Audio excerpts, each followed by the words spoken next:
Hi, I'm Abby from RTINGS.com. Today we'll be looking at the first Sony TV we've reviewed in the 2024 season, the Sony BRAVIA 7 QLED. It's a mid-range model in Sony's 2024 lineup and is Sony's cheapest TV this year to feature local dimming. Is it worth your hard-earned money, or should you look at Sony's other models instead? This TV is available in 55, 65, 75, and 85-inch sizes. We reviewed the 65-inch model, but our results are also valid for all other sizes.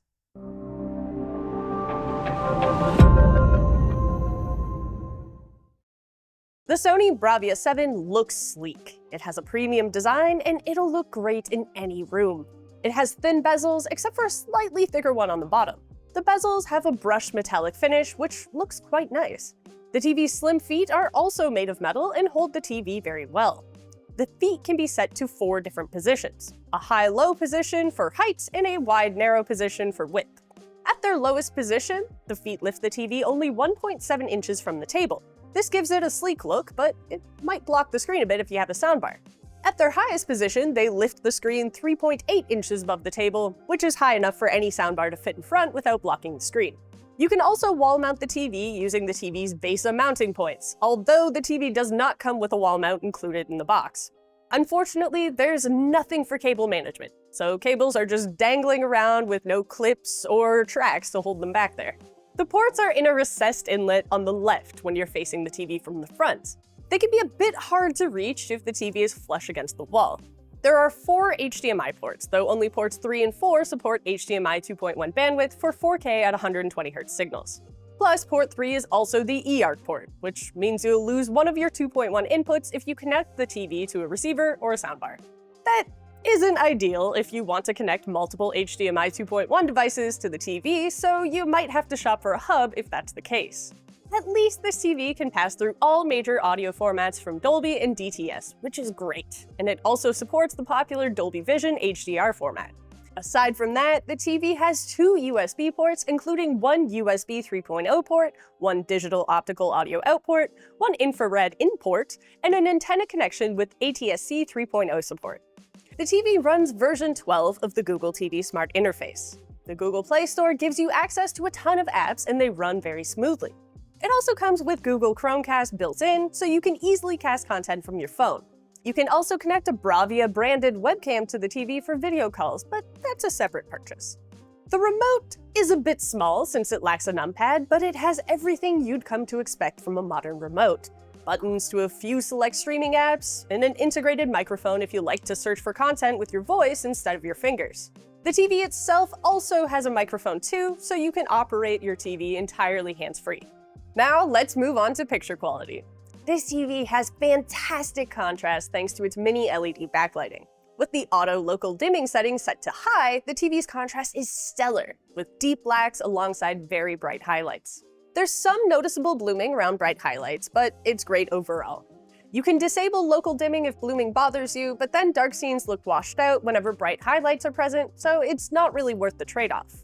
It also uses a full array local dimming feature with 480 dimming zones. Transitions are good overall with no flicker, but there's a noticeable halo effect as bright objects move across the screen.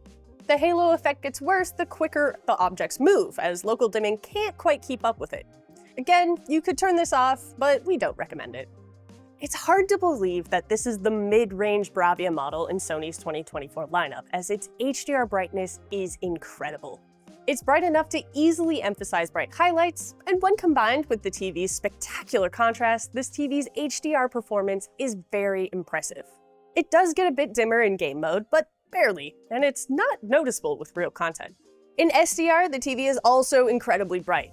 It'll overcome glare in bright rooms easily, as no amount of light can make this TV look dim in SDR.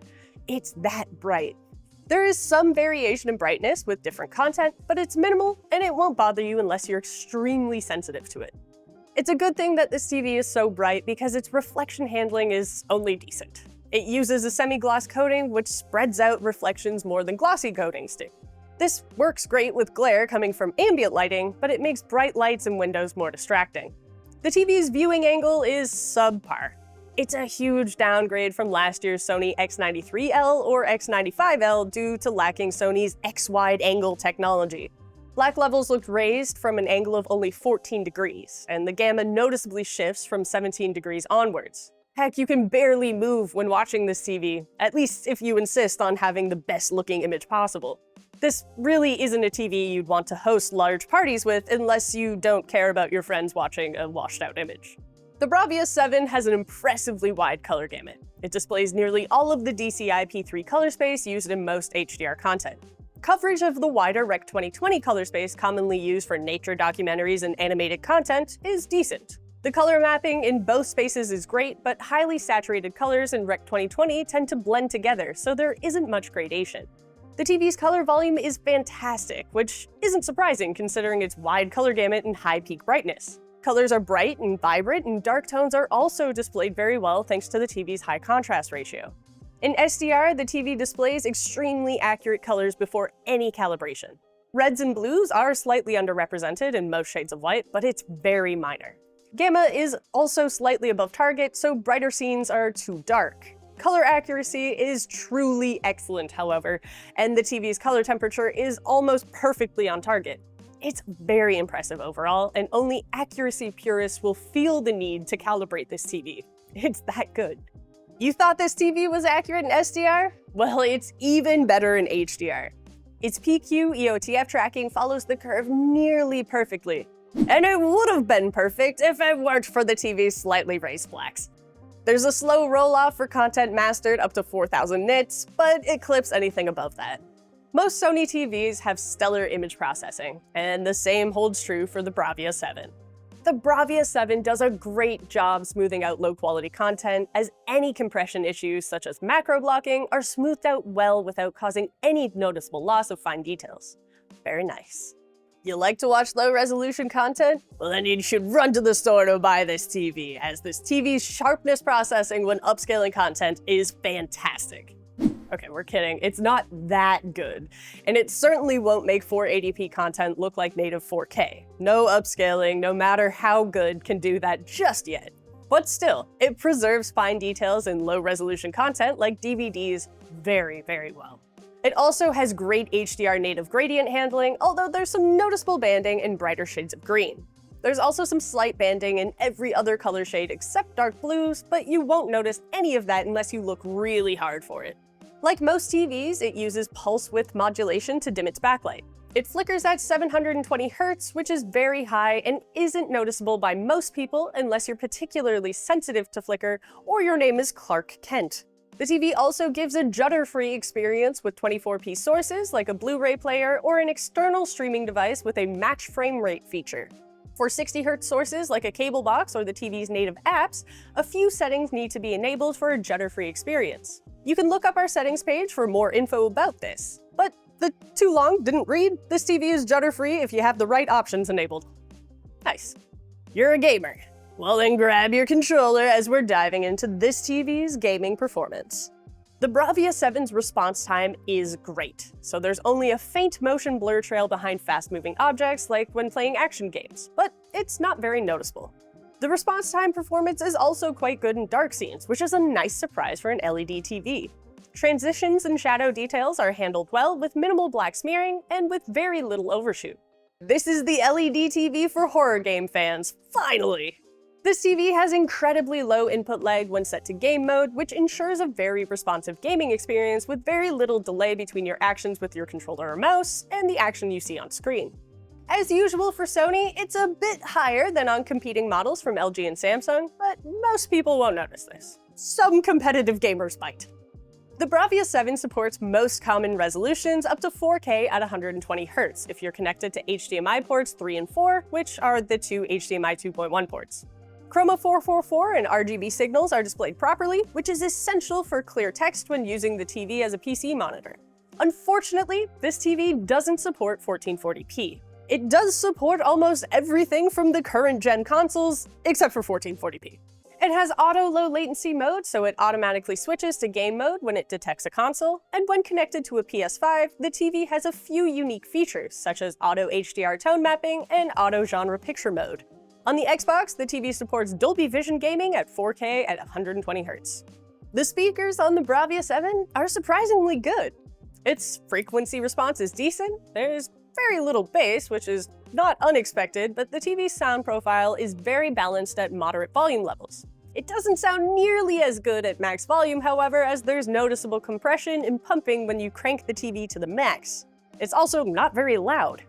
But where this TV shines is in its distortion performance. There's very little of it, even at max volume. So, should you buy the BRAVIA 7? Well, it's a bit of an odd duck this year. It has a narrow viewing angle and only decent reflection handling, limiting its bright room chops, especially if you want to host large parties. If you're more of a solo dark room viewer, however, this TV is great, with its fantastic contrast, very high HDR brightness, and splendid accuracy in HDR and SDR. It's even good for gamers with its great response time, although we'd like more HDMI 2.1 ports. Still, as is typical of mid-range products from the three big brands, their biggest problem is competition from brands like Hisense. The Hisense U8N is just as good as the BRAVIA 7, but for a lower price.